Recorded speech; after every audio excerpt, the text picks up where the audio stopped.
Hello बच्चों, कैसे हो आप लोग। आज के लेक्चर में हम लोग class 9th chapter 1 the use of coordinates का द एंड ऑफ एक्सरसाइज का क्वेश्चन नंबर 5 देखेंगे।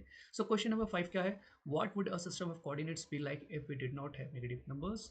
Would this system allow us to locate all the points on a 2D? First of all देखिए, आप जितने भी क्वेश्चंस हमने किए हैं, इससे पहले 4 क्वेश्चंस किए हैं प्लस एक्सरसाइज 1.1 एंड 1.2, जितने भी एक्सरसाइजेस किए हैं बिना नेगेटिव नंबर के कुछ भी पॉसिबल नहीं है, क्योंकि नेगेटिव नंबर के हेल्प से हमको और भी डायरेक्शंस मिलते हैं, plus at the same time we would have 3 more quadrants. So negative number के बिना तो कोऑर्डिनेट ज्योमेट्री पॉसिबल ही नहीं है। ठीक है, तो ये तो आप दिमाग में फिक्स कर लो कि अगर नेगेटिव नंबर नहीं होगा, ना ही ग्राफ बन पाएगा, ना ही कोई मॉन्यूमेंट, किसी तरह कोई बिल्डिंग बन ही नहीं पाएगी बिना नेगेटिव नंबर के। क्यों? मैं आपको ड्रॉ करके दिखाता हूँ। यदि मैं मान के चलता हूँ कि मेरे पास नेगेटिव नंबर नहीं है और दे आर लाइक ऑब्वियसली दो एक्सेस तो होगा, लेकिन सिर्फ पॉजिटिव नंबर है, जैसे 1 2 और इधर भी 1 2। आप ध्यान से देखिए, ये जो ग्राफ मैंने बनाया है इसमें सिर्फ दो ही डायरेक्शन में प्लॉट कर सकता हूँ। इसे अगर मैं ईस्ट माना हूँ, इसे मैं अगर नॉर्थ माना हूँ, तो ईस्ट नॉर्थ के अंदर ही सब कुछ रिस्ट्रिक्ट होकर रखा है। क्या एक्चुअल वर्ल्ड में, रियल वर्ल्ड में सिर्फ दो ही डायरेक्शन है क्या? Obviously not. हमारे पास 4 डिफरेंट डायरेक्शंस है। और अगर अगर आपके पास इतने सारे डायरेक्शंस आप अगर प्लॉट नहीं कर पा रहे हो, यानी सारे डायरेक्शंस अगर ग्राफ में प्लॉट नहीं कर पा रहे, तो ऑब्वियसली जीपीएस सिस्टम या दुनिया में जितने भी सिस्टम्स आप देख रहे हो, जीपीएस के थ्रू आप लोग किसी भी चीज़ को लोकेट कर सकते हो ना, वो पॉसिबल ही नहीं है। आप किसी पर्टिकुलर किसी का लोकेशन आप लोकेट ही नहीं कर पाओगे बिना नेगेटिव नंबर के, क्योंकि देयर आर 4 डायरेक्शंस। और अगर पॉजिटिव नंबर होगा तो उस कंडीशन में ये इधर ही रेस्ट्रिक्ट होकर रह जाएगा। और we would have only one quadrant, इधर एक ही क्वाड्रेंट मिल रहा है हमारे पास। अगर नेगेटिव नंबर होगा तो in that case we will be having 3 quadrants. ठीक है, सो मैं इसको बताता हूँ, इसको लिखना कैसे, इसका आंसर या the coordinate coordinates will be restricted to only first quadrant, right? सिर्फ एक ही क्वाड्रेंट में आपके कोऑर्डिनेट्स रेस्ट्रिक्ट होके रह जाएंगे, आपके पास नेगेटिव नंबर नहीं होगा, तो आप बाकी 3 क्वाड्रेंट्स को भूल ही जाओ। सेकंड क्या रीजन हो सकता है, यानी कि ये सेकंड पार्ट का क्या आंसर होना हो सकता है? Would this system allow us to locate all the points on a 2D plane? Obviously no, no, this system will not allow us to locate all the points on a 2D plane. ठीक है, और एक चीज मैं क्या बोलना चाहता हूँ, हाँ, या नेगेटिव नंबर सबसे पहले भारत में, और यू कैन से वर्ल्ड में, भारत में ही डिस्कवर हुआ था ब्रह्मगुप्त के द्वारा। ठीक है, उससे पहले नेगेटिव नंबर के बारे में किसी को पता तक नहीं था।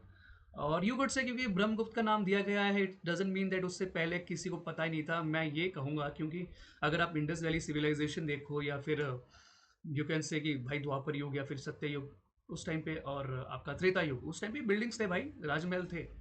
और किसी भी बिल्डिंग को बनाने के लिए प्रॉपर नक्शा चाहिए, मैप चाहिए। और मैप तभी आप बना सकते हो जब आपको ज्ञान ग्राफ का हो, और ग्राफ में आपके नेगेटिव नंबर्स भी होते हैं। तो इट मीन्स लॉजिकली देखा जाए तो भाई नेगेटिव नंबर्स बहुत पहले ही डिस्कवर हो चुके थे। नाम ब्रह्मगुप्त का है क्योंकि ब्रह्मगुप्त तक की हिस्ट्री हमको पता है। वैसे ही यदि मैं जीरो की बात करूं, तो जीरो को हमको पता है कि भाई आर्यभट्ट जी ने डिस्कवर किया है। नहीं, ऐसा कुछ नहीं है। मुझे ऐसा लगता है जीरो का इन्वेंशन बहुत पहले हो चुका होगा। क्योंकि भाई जब शून्य ही नहीं पता, तो बाकी चीज की तो वैल्यू भूल ही जाओ आप। शून्य ही तो शुरुआत है, और शून्य के बारे में बहुत बार वेदों में आई थिंक उल्लेख किया गया है। सो या यू कैन से कि हमको ब्रह्मगुप्त के टाइम से ही वो हिस्ट्री पता हो शायद, इसलिए हमको ये लग रहा हो कि नेगेटिव नंबर उन्होंने डिस्कवर किया। But I would say that उससे बहुत पहले ही नेगेटिव नंबर का डिस्कवरी हो चुका था, वही भारत में। क्योंकि भारत में ऐसे ऐसे बिल्डिंग्स है जिसका अगर आप कार्बन डेटिंग करो तो भाई साहब वो बहुत पुराने निकलते हैं।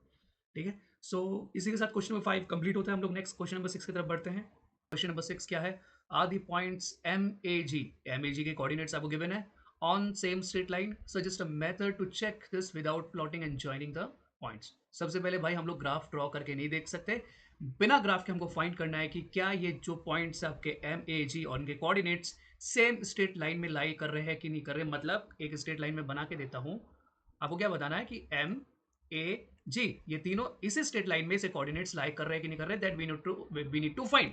ठीक है, तो इसके लिए हमारे पास एक फॉर्मूला है जो आप याद कर लोगे तो बेटर होगा, वो है डिस्टेंस का फॉर्मूला, अंडर रूट, ठीक है, x2 minus x1 whole square plus y2 minus y1 का होल स्क्वायर। ये फॉर्मूला आपको याद कर लेना है। सो अब आप ध्यान से समझिए, मान के चलते ये आपका एक स्ट्रेट लाइन है। कॉन्सेप्ट समझना बहुत जरूरी है। ठीक है, ये स्ट्रेट लाइन है, मान लो भाई ये स्ट्रेट नहीं है, मुझे पता है दिख नहीं रहा, लेकिन मान लो ये आपका एम पॉइंट है, ये आपका ए पॉइंट है, ये आपका जी पॉइंट है। ठीक है, अब एम ए के बीच का जो डिस्टेंस है, जो दूरी है, वो है मान के चलते हैं 3 यूनिट्स, 3 लिख देता हूं।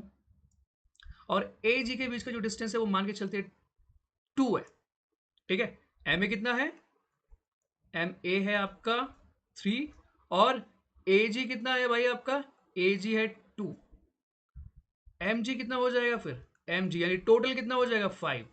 अगर हमने ये वेरीफाई कर दिया कि M A plus A G equals to है एम जी के, तो हम ये कह सकते हैं कि तीनों पॉइंट्स सेम ही स्ट्रेट लाइन में लाई कर रहे हैं, ठीक है। तो एम के कोऑर्डिनेट्स लिख लेते हैं, आपको समझ में आइए, आई होप समझ में आया होगा। एम के कोऑर्डिनेट्स हैं -3, -4, बहुत बढ़िया। ए के कोऑर्डिनेट्स है 0, 0, बहुत बढ़िया। जी के कोऑर्डिनेट्स क्या है आपके 6, 8।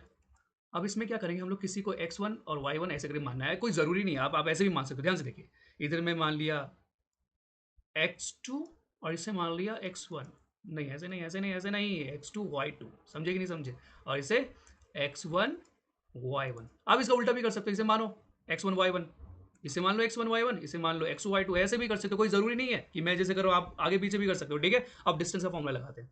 हम पहले एम ए का डिस्टेंस फाइंड करेंगे, फिर ए जी का फाइंड करेंगे, फिर एम जी का फाइंड करेंगे। अगर वो इक्वल हो गया तो हम कह सकते हैं कि भाई तीनों ही पॉइंट सेम स्ट्रेट लाइन में लाई कर रहे हैं। चलो लगाते हैं, डिस्टेंस इक्वल्स टू, मैं बार बार x1 y1 नहीं लिखूंगा, मैं डायरेक्टली आइडेंटिटी अप्लाई कर रहा हूँ। x2 क्या है इधर -3, तो -3 माइनस 0 का स्क्वायर हो जाएगा ये प्लस y2 क्या है -4 -0 का स्क्वायर, कोई मतलब नहीं बनता, 0 हटाओ, -3 का स्क्वायर ही बचेगा, -0 कोई मतलब नहीं बनता, 3 3 9 हो जाएगा, प्लस -4 का स्क्वायर हो जाएगा 16।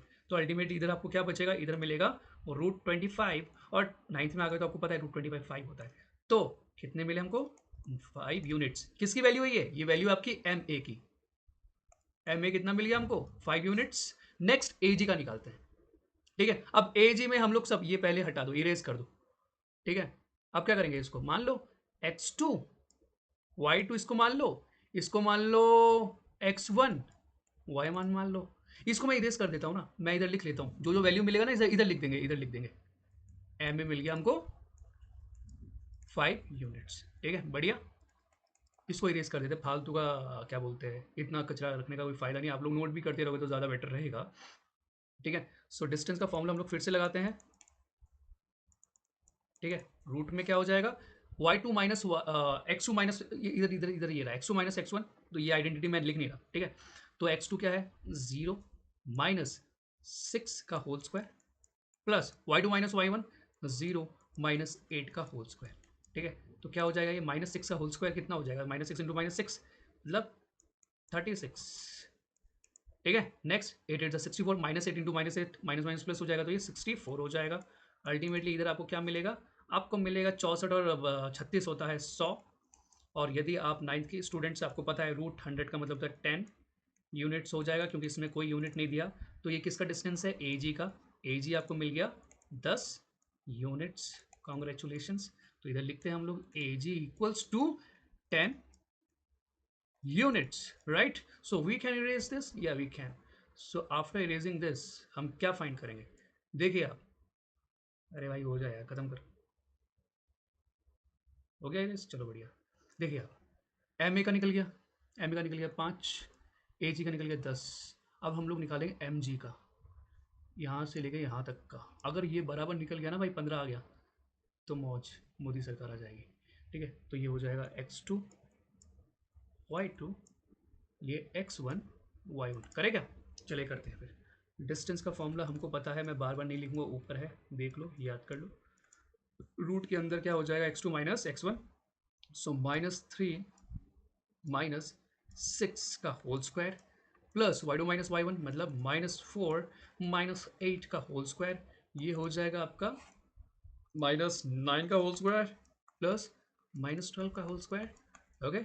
इधर -9 का होल स्क्वायर मतलब 81, और -12 144, ऐड करेंगे तो कितना आएगा भाई, ये 5, ये 5, और ये 5 आए ना, ये 8, 225 आ रहा है, क्योंकि 8 4 12, और ये 225। यदि आप 9th के स्टूडेंट से तो आपको पता है कि 225 का रूट होता है 15, रूट लगाने की जरूरत नहीं, 15। तो क्या मिला हमको, ये मिला क्या एम जी मिला ना, एम जी मिल गया कि नहीं मिला, एम जी क्या मिला, एम जी 15 यूनिट्स मिल गया कि नहीं मिल गया। मैं इसको इरेज कर रहा हूँ, बस बस बस बस, खत्म हो गया, सॉल्व हो गया ये क्वेश्चन।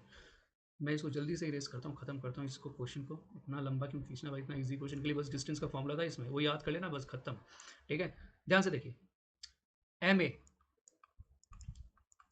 ये है plus A G equals to M G हो रहा है कि नहीं हो रहा, एम ए कितना है 5, ए जी कितना है 10, एम जी कितना है 15, तो हुआ कि नहीं 15 इक्वल्स टू 15, मतलब कि तीनों points, it means all three points M, A and G lying on a straight line, या कैन वी से दैट, क्योंकि इक्वल हमने प्रूव कर दिया ना भाई, इक्वल है। ठीक है, सो इसी के साथ क्वेश्चन नंबर 6 भी कंप्लीट होता है। नेक्स्ट लेक्चर में क्वेश्चन नंबर 7, 8 का देखेंगे। ठीक है, अच्छा लगा हो तो do like share subscribe my channel. Thank you so much, bye.